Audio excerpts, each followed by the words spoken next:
Hello, everybody. Happy New Year.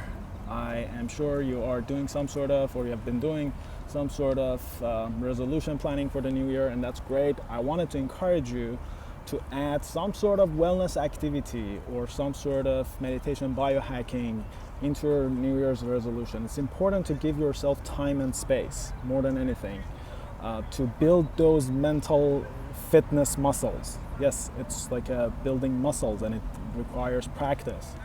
I'm adding more meditation into my routines and I don't like routines actually, in my system, in my operating system.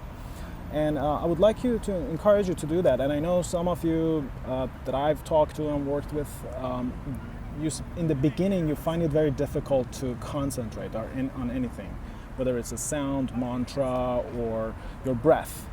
And that is normal. After a week of meditation, regular practice, 10 minutes a day, you will find out that you can use sound, mantra, your breath, or even noise, or even your thoughts. You don't have to get rid of your thoughts. You can use all of those as an object of meditation to be in the experience. And it's not meditation. After a while, it's not just like in that 10 minutes, you can get to a meditative state very fast. I realized that actually I went to a sound bath a couple of days ago, and I normally, through my breathwork experience, you may know that I get into very altered state of consciousness, and it's a drug-like feeling. It's very psychedelic for me. I start going on a trip pretty much.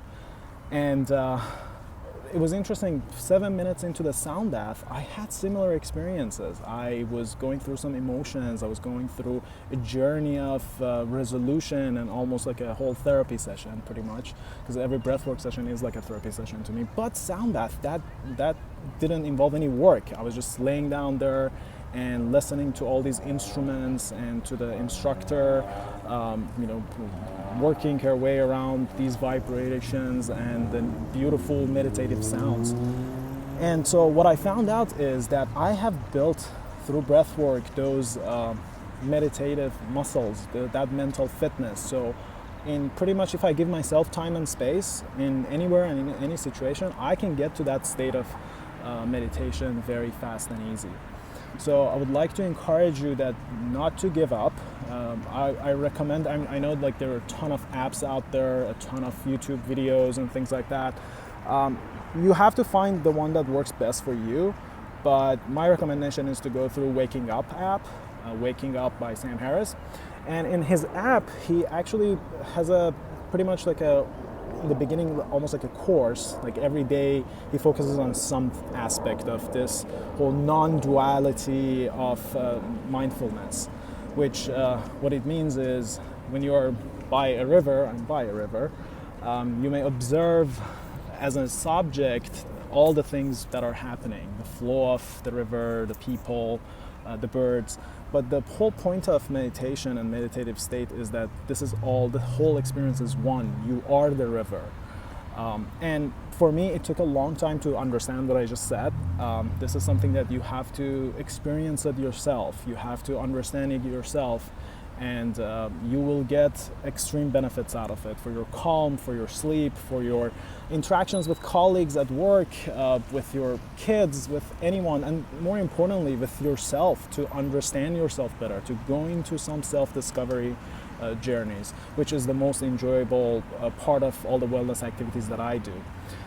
So yeah, I highly encourage you to go through that. There's just like a paragraph from that conversation that Andrew Huberman has with Sam Harris that I want to read to you because I think that's phenomenal. So he says, meditation is not a practice that you're adding to your life. It's not doing more of anything. It's actually ceasing to do something. It's ultimately non-distraction. I mean, ultimately, you're recognizing the consciousness is like when you're no longer distracted by the automatic arising of thought. It is not that thoughts don't arise. It's not that you can't use them. It's not that you have become irrational or unintelligent. You still have all of your tools, but everything is in plain view. And that's such a beautiful thing, because I know like a lot of people are annoyed by the thoughts that arise, and they're like, oh, I can't meditate, I can't get to this state. But you can, and remember, you do have time. If your sabotage, if your negative self-talk is telling you like, oh, I don't have like that 5 minutes, you do have 5 minutes, 10 minutes every day to carve out some space for yourself to work on your mental fitness. Anyways, that's my recommendation to you. I will put more posts out there about my experience and some leadership tips for wellness. Happy New Year.